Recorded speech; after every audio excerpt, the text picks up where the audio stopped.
सभी को नमस्कार। आशा है आप सभी इस महामारी के दौर में स्वस्थ होंगे, सुरक्षित होंगे और अपने साथ साथ अपने परिवार का भी ख्याल रखते होंगे और आगे भी ईश्वर आप सभी को स्वस्थ और सुरक्षित रखें। आज कैचअप कोर्स का मेरा दूसरा दिन है जिसमें वर्ग 9 के लिए कैचअप कोर्स करवाया जा रहा है और इस कैचअप कोर्स में विज्ञान कक्षा 8वीं का विज्ञान का प्रथम अध्याय जो है दहन और ज्वाला, इसके बारे में आज और आगे चर्चा की जाएगी। इससे पहले जो प्रथम दिवस था उसमें हम लोगों ने जाना था कि दहन क्या होता है। उसके बाद चर्चा की गई थी दावानल की। उसके बाद चर्चा हुई थी फास्फोरस की। इसमें दोनों प्रकार थे, पीला और लाल फास्फोरस। फिर इसके बाद माचिस की चर्चा की गई थी जिसमें माचिस की तीली में लगा होता है क्या, पोटेशियम क्लोरेट, और इस डिब्बी के साइड में उस पर लगा होता है लाल फास्फोरस और सल्फर। इस सब की चर्चा पहले दिन ही की गई थी। और भी कुछ चीज थे। आज दूसरा दिन है और दूसरे दिन में हम लोग सबसे पहले जानेंगे मोमबत्ती का इतिहास।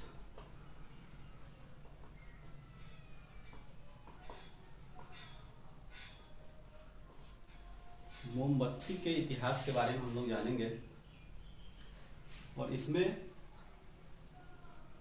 एक नाम आता है माइकल फैराडे का। ठीक है, ये माइकल फैराडे अंग्रेज वैज्ञानिक थे। अंग्रेज वैज्ञानिक, ठीक है। इनका नाम विद्युत और इलेक्ट्रोमैग्नेट, विद्युत चुंबक के क्षेत्र में भी जाना जाता है। ठीक है, ये कौन थे? ये अंग्रेज वैज्ञानिक थे, वही अंग्रेज जो हमारे देश पर शासन किए थे और जिनसे हमें आज़ादी 1947 में मिली थी।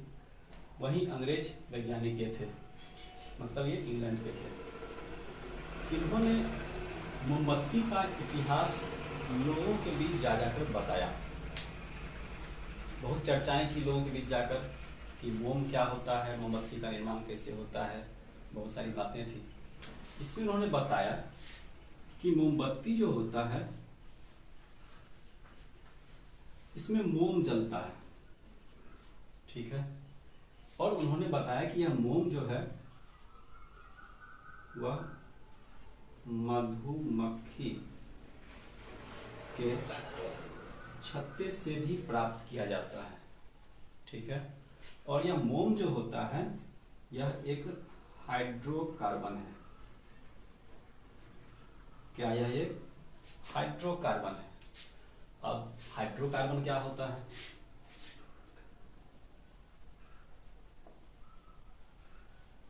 हाइड्रोकार्बन यह दो शब्दों से बना है, हाइड्रो और कार्बन। हाइड्रो का मतलब होता है हाइड्रोजन और कार्बन तो हम लोग समझते ही हैं। इसका मतलब हुआ कि वैसे यौगिक जो केवल हाइड्रोजन और कार्बन के बने होते हैं उन्हें हम क्या कहते हैं? उन्हें कहते हैं हाइड्रोकार्बन। ठीक है, तो यह मोम जो है हमारा वह क्या है? हाइड्रोकार्बन है और इसे हम मधुमक्खी के छत्ते से भी प्राप्त करते हैं। ये बात किसने बताई? माइकल फैराडे लोगों के बीच जाकर बातचीत करते थे, उन्हें एक जगह बैठ के बताते थे, लोगों के बीच में इस बात की जागृति आई। अब मोमबत्ती हम लोग देखते हैं अपने घरों में, इसमें क्या होता है? एक धागा लगा होता है। ठीक है, तो ये बत्ती हुआ और चूंकि इसके चारों ओर क्या है, मोम है, इसलिए इसका नाम रखा गया क्या, मोमबत्ती। ठीक है। अब है कि आखिर मोमबत्ती में होता क्या है, ये जलता कैसे है। मोमबत्ती में जैसे ये है,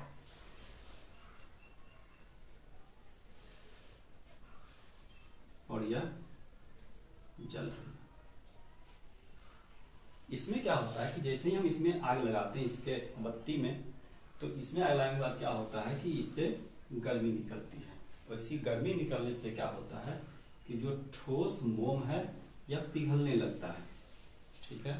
पिघलने के बाद यह बत्ती के सहारे, जैसे हम लोग के दिया या फिर डिबिया होता है हम लोग घर में, या लैंप होता है, अब तो बहुत कम देखने को मिलता है, लेकिन हम लोग जब देखते हैं उसमें क्या होता है, उसमें भी बत्ती के सहारे केरोसिन जो है, किरासन तेल जिसको कहते हैं, वो ऊपर चढ़ता है। वही है इसमें भी, या इस बत्ती के साथ जब द्रव अवस्था में आता है तो बत्ती के सहारे ऊपर चढ़ता है, और ऊपर गर्मी के कारण यह वाष्प में परिवर्तित होता है, और यही वाष्प जलता है।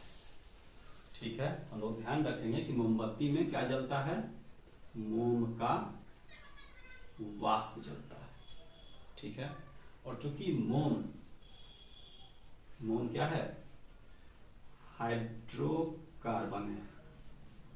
ठीक है।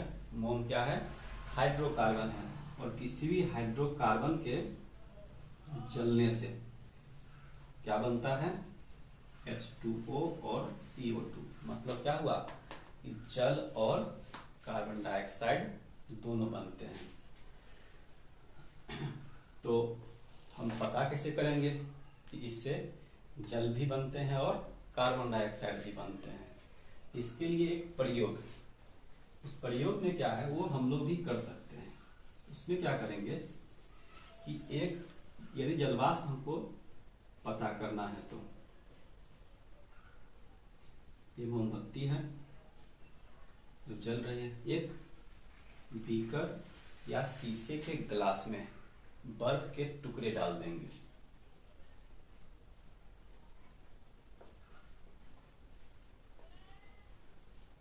और बर्फ के टुकड़े डाल देंगे, इसको इस लौ पर रखेंगे, थोड़ा सा ऊपर लौ के नजदीक। तो हम देखेंगे क्या, कुछ देर के बाद इसके बाहर में जल की कुछ बूंदें आकर चिपक जाती है। आखिर जल की बूंदें कहाँ से आई, तो ये जो मोम जलता है, तो इसके जलने से जो जलवाष्प हमें प्राप्त होता है, ठीक है, वह जलवाष्प जब इस ठंडे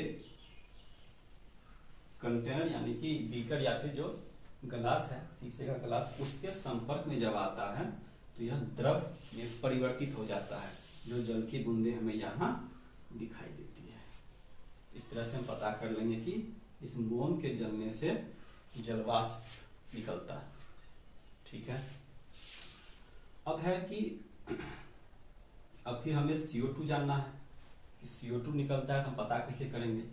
तो इससे जो धुआं निकलता है, यदि यहाँ पर कोई हम पतला सा पाइप लगा दें, तो इस धुआं को जब हम चूने के पानी, ठीक है, चूने के पानी मतलब वही जो हम लोग के घर में जिस चूने से दीवार में पेंट किया जाता है, उस पानी में जब इसको हम गुजारेंगे तो इस चूने के पानी का रंग हो जाता है दूधिया। ठीक है। इसका रंग दूधिया हो जाता है, यह दर्शाता है कि ये गैस जो निकलती है, इसे कौन सी गैस है, यह है CO2 यानी कि कार्बन डाइऑक्साइड। ठीक है।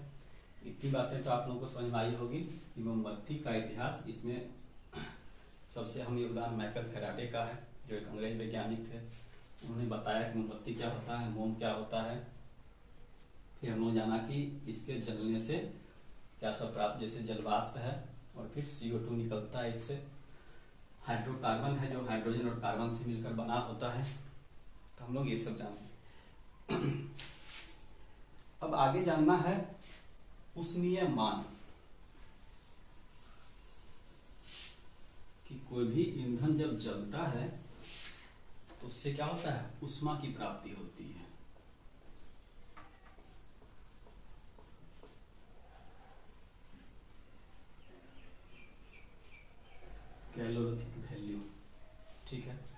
ये क्या होता है? तो ये होता है प्रति इकाई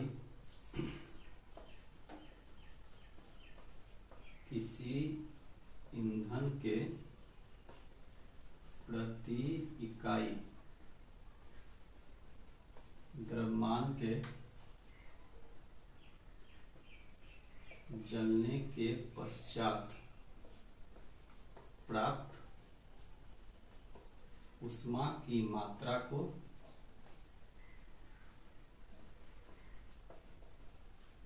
उस ईंधन का क्या कहा जाता है? ऊष्मीय मान कहा जाता है। ठीक है, तो प्रति इकाई द्रव्यमान, मान लीजिए कि कोई ईंधन है, जैसे कोयला ही है, ये जीवाश्म ईंधन होता है, तो इसके जलने के पश्चात जितनी ऊष्मा की प्राप्ति होती है प्रति इकाई द्रव्यमान से, मतलब प्रति 1 किलोग्राम जैसे हुआ, तो इससे जितने ऊष्मा की प्राप्ति होती है उसे ही क्या कहा जाता है? उस ईंधन का ऊष्मीय मान कहा जाता है। ठीक है, तो ऊष्मीय मान हो गया, ये हम लोग समझ गए, इसका होता है कैलोरीफिक वैल्यू। तो ऊष्मीय मान किसी ईंधन के प्रति इकाई द्रव्यमान के जलने के पश्चात प्राप्त ऊष्मा की मात्रा, यह होती है क्या? ऊष्मा की मात्रा होती है। उसके बाद है इसका इकाई। ठीक है, इसका इकाई होता है किलो जूल प्रति किलोग्राम। ठीक है, ऊष्मीय मान कर दो, तो इसकी इकाई होती है क्या? किलो जूल प्रति किलोग्राम। उसके बाद अब हमको पढ़ना है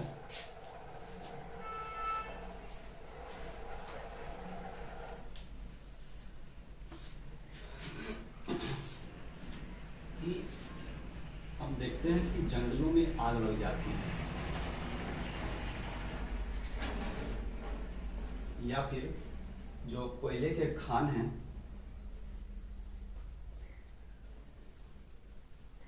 उसमें भी आग लग जाती है। ठीक है, तो जंगलों में आग लग जाती है, ये क्यों होता है? यह होता है कि जब तापमान काफी अधिक बढ़ जाता है, मतलब गर्मी के दिनों में जब तापमान काफी अधिक बढ़ जाता है तो उससे सूखी लकड़ियों या फिर जो घास होते हैं उस समय क्या होता है? आग लग जाती है, और आग लगने के कारण पूरे जंगल में आग पकड़ लेती है। कभी कभी आकाशीय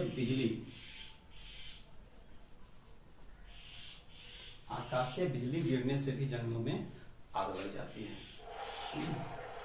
या फिर कभी कभी क्या होता है कि दो पेड़ों की डाली या फिर एक ही पेड़ की दो डालियों के बार बार रगड़ाहट से, और जब तापमान काफी अधिक होता है गर्मी के दिनों में, तो उससे भी आग लग जाती है। वो भी एक कारण है जंगलों में आग लगने का। ठीक है, अब आते हैं कि कोयले के खान में कैसे आग लग जाती है। इसमें क्या होता है कि कोयले के खान जब कोयला से निकाल लिया जाता है तो उसमें एक गैस रहती है, उस गैस का नाम है मेथेन। ठीक है, इस गैस का नाम क्या है? मेथेन। और इसका ये रासायनिक फॉर्मूला होता है, ये होता है CH4। ठीक है, यह भी एक हाइड्रोकार्बन है। हाइड्रोकार्बन कहने का मतलब क्या? यह क्या है? हाइड्रोकार्बन है, मतलब वही जो पीछे बताया गया था कि इसमें हाइड्रोजन रहते हैं और कार्बन रहते हैं। ठीक है, तो यहाँ पर हम देख रहे हैं कि इसमें ये हाइड्रोजन है और ये कार्बन है, यही दोनों से मिलकर क्या होता है कि ये मीथेन बनता है, और इसलिए इसको हाइड्रोकार्बन कहता है। तो कोयले के खान में मीथेन गैस पाई जाती है। ठीक है, और इसी मीथेन गैस के कारण क्या होता है कि कोयले के खान में आग लग जाती है, और उस आग लगने के कारण कभी कभी बहुत सारे मजदूरों की मौत भी हो जाती है, बहुत सारे लोग उससे मर जाते हैं। यह है मीथेन गैस के कारण ही ऐसी दुर्घटनाएं होती हैं। और इसी के लिए एक सेफ्टी लैंप का आविष्कार किया था किसने? हम्फ्री डेवी ने। Safety lamp. कौन आविष्कार किए थे? Humphry Davy. और हमारे बगल में झारखंड है राज्य, वहां पर क्या है, कोयले की खान काफी अधिक है और मुझे लगता है देश में सबसे ज्यादा कोयले की खान वही झारखंड का जो धनबाद, वहां पर है झरिया। ये झरिया जो कोयले की खान है, देश की सबसे बड़ी कोयले की खान है। यह झारखंड हमारा भाई जो बिहार से 15 नवंबर 2000 को अलग हो गया था, ठीक है। और इस झारखंड के अभी मुख्यमंत्री हैं हेमंत सोरेन, ठीक है। ये सब आपके किताब में नहीं है, लेकिन ये एडिशनल कुछ जानकारी है जो मैं आपको दे रहा हूँ। और ये सीएम है और यहाँ के गवर्नर हैं द्रौपदी। तो ये झरिया जाने का एक बार मौका मिला था मुझे, मैं देखा बहुत सारी कोयले खाने और कहीं कहीं से आग की लपटें, जो आग अंदर में लगी हुई है उसकी लपटें बाहर तक आ रही है। और मैं तो एक ही जगह उसको देख पाया और सुनता हूँ कि बहुत जगह पर वैसी आग की लपटें बाहर तक आती है और पूरा अंदर में आग लगा हुआ है। और ऐसी संभावनाएं जताई जा रही है कि कभी भी वह जगह जो पूरा धरती के नीचे जा सकता है।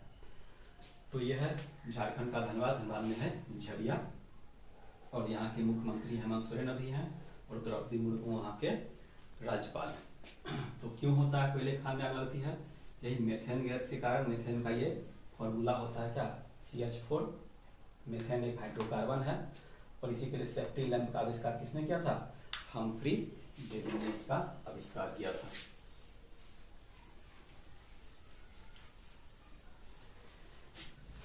अब आगे पढ़ना है आग पर नियंत्रण।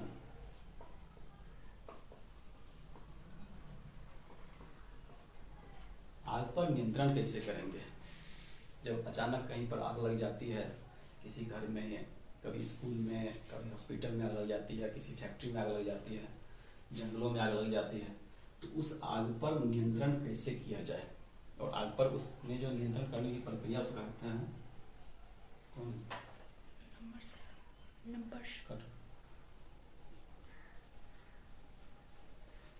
अग्निशमन, ठीक है। और इसमें जो यंत्र उपयोग किया जाता है उस यंत्र का नाम होता है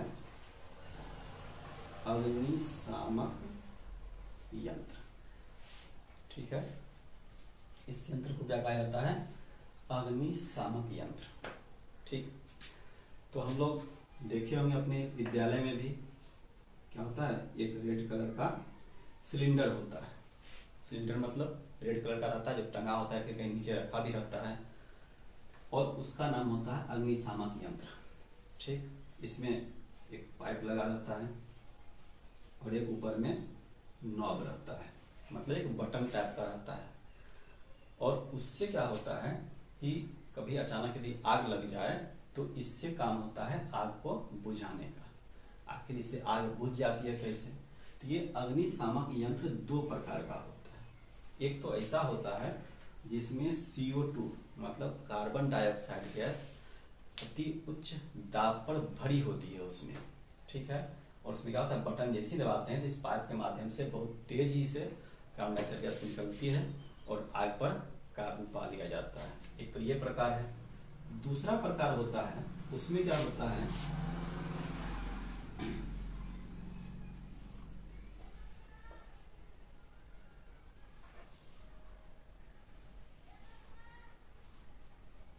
इस प्रकार का होता है। इसमें सोडियम बाइकार्बोनेट और इसमें रखा जाता है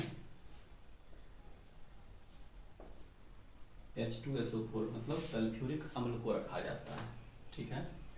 ये दोनों अलग अलग, ये चैम्बर अलग होता है और बीच में ये अलग होता है, ठीक है। और नीचे में एक घुंडी टाइप करके बटन टाइप का रहता है और ये बंद रहता है, ऊपर से फिर निकलने का एक स्पेस रहता है। इसमें क्या होता है कि ये सोडियम बाइकार्बोनेट NaHCO3 और नीचे है H2SO4। तो इसमें क्या होता है, जब इसको दबाया जाता है तो ये दोनों आपस में मिल जाते हैं और दोनों के मिलने से क्या होता है, काफी तेजी से CO2 गैस इससे बाहर निकलती है और हम लोग इससे आग पर काबू पा लेते हैं। तो एक प्रकार हुआ जिसमें CO2 भरी रहती है उच्च दाब पर, इसका बटन बस दबाना है और उससे CO2 बाहर निकलना शुरू हो जाता है। दूसरा है जिसमें दो चैम्बर होते हैं, एक चैम्बर तो ये हुआ और दूसरे चैम्बर ये रहता है, जिसमें H2SO4 रहता है और इसमें रहता है सोडियम बाइकार्बोनेट।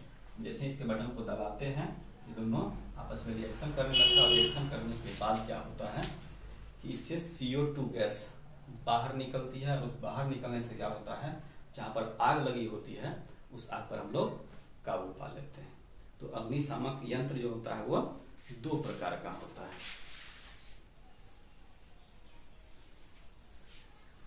अब आगे आते हैं, आगे पढ़ना है ज्वाला,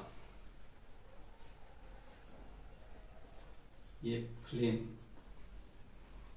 इसका इंग्लिश होता है फ्लेम। यह बना है फ्लेमा से और फ्लेमा कैसा है, यह लैटिन शब्द है, ठीक है।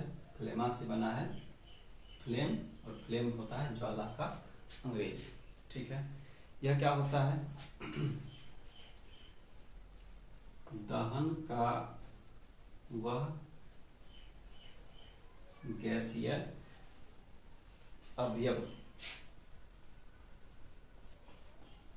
जो दिखाई देता है उसे क्या कहते हैं, उसे ज्वाला कहते हैं, ठीक है। ये क्या है, दहन का एक गैसीय अवयव है जो क्या होता है, हमको दिखता है। दहन क्या है, दहन एक रासायनिक प्रक्रिया है और उसमें एक गैसीय अवयव है जो हमें दिखाई देता है और उसी गैसीय अवयव को क्या कहते हैं हम लोग, उसे हम ज्वाला कहते हैं, ठीक है। और ज्वाला फ्लेम से, ज्वाला के फ्लेम होता है, फ्लेम जो है वो एक लैटिन शब्द है फ्लेमा, उससे मिलकर ये बना, ठीक है। हम लोग समझ गए थे पहले दहन, उसी दिन समझे थे फर्स्ट डे, और सेकेंड है आज हम लोग समझे हैं ज्वाला। यह दहन का क्या है, गैसीय अवयव है जो हमें दिखाई देता है और इसे क्या कहा जाता है, इसे ज्वाला कहा जाता है। अब है कि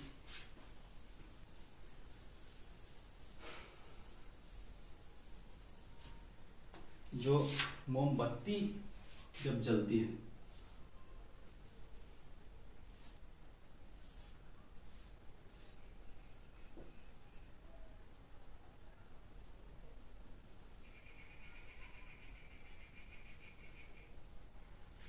तो इस ज्वाला के तीन क्षेत्र होते हैं। ये होता है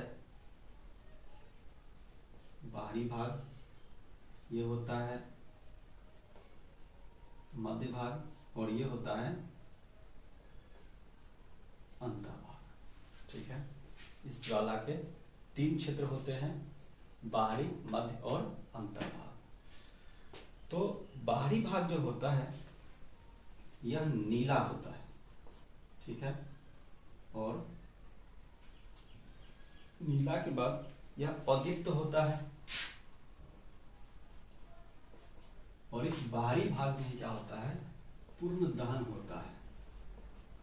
जो ईंधन है उसका पूर्ण दहन, जैसे मोम है, इसका पूर्ण दहन बाहर में ही होता है। क्यों बाहर में होता है, मतलब बाहरी भाग में, क्योंकि यहाँ पर ऑक्सीजन पर्याप्त मात्रा में मिल जाते हैं, इसलिए यहाँ पर क्या होता है, इस ईंधन का पूर्ण दहन होता है। उसके बाद मध्य भाग जो होता है वह पीला और चमकीला होता है। यहाँ पर भी एक सेकेंड, आपको दिख नहीं रहा होगा सही से, इसको फिर से हम बना देते हैं।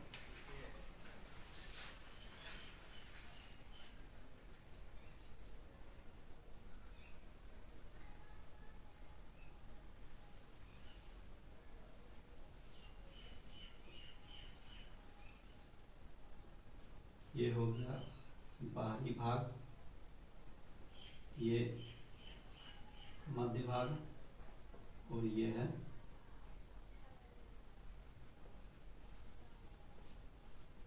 आंतरिक भाग। बाहरी भाग में होती है, मतलब ज्वाला। और इसमें क्या होता है, पूर्ण दहन होता है, पीला और ये चमकीला भाग होता है। और यहाँ पर अपूर्ण दहन होता है, क्योंकि यहाँ पर मध्य भाग में ऑक्सीजन की उपस्थिति उतनी नहीं रहती है, जिसके कारण यहाँ क्या होता है, दहन पूर्ण नहीं होता है। किसमें, मध्य भाग में। दहन पूर्ण होता है बाहरी भाग में। आंतरिक भाग में क्या होता है, ये काला क्षेत्र होता है और यह सबसे कम गर्म होता है। ठीक है, सबसे अधिक गर्म होता है बाहरी भाग। ठीक है, और उसके बाद है मध्य भाग, और सबसे कम गर्म होता है आंतरिक भाग। ठीक, क्योंकि यहाँ पर क्या होता है कि पूर्ण रूप से ईंधन का दहन नहीं होता है, इसलिए यह क्या है, आंतरिक भाग, और ये काला क्षेत्र होता है और सबसे कम गर्म होता है। ठीक है, तो आज हम लोग जाने हैं किसके बारे में, आज जाने ज्वाला के बारे में, मोमबत्ती का इतिहास जाने। उसके बाद जाने कि जंगलों में आग लग जाती है या फिर कोयले खान में जो आग लग जाती है उसके पीछे क्या कारण है। उसके बाद हम लोगों ने जाना कि मोमबत्ती में जो मोम होता है वह कैसे जलता है, और जलने के पश्चात क्या होता है कि जलवाष्प और CO2 मतलब कार्बन डाइऑक्साइड गैस बाहर निकलती है। उसके बारे में हम लोग जान गए। और फिर जाने कि कोयले खाने में जो आग लगती है उसमें क्या होता है, मेथेन गैस के कारण आग लगती है। और मेथेन गैस जो होता है क्या है, CH4, वह एक हाइड्रोकार्बन है। और हाइड्रोकार्बन जितने भी होते हैं सभी के जलने के पश्चात CO2 और H2O मतलब कार्बन डाइऑक्साइड और जल प्राप्त होते हैं। ठीक है, आज समय तो ज़्यादा नहीं है, फिर हम अगले दिन फिर से बात करेंगे। अगला जो कुछ बचा हुआ है, थर्ड डे, हम आएंगे बृहस्पतिवार को। आज मंगलवार है, हम बृहस्पतिवार को फिर से एक दिन के बाद। तब तक आप लोग कुछ होमवर्क में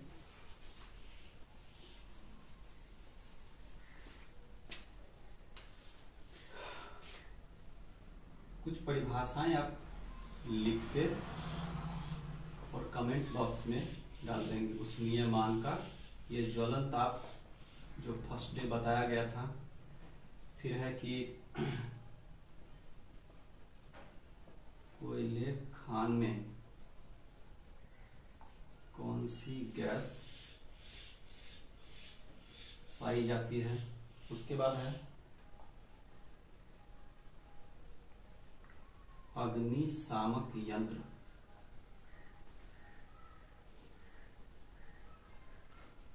कितने प्रकार के होते हैं, इस दोनों का नाम लिखना है। ये 2, 3 और 4 प्रश्न दिए गए हैं।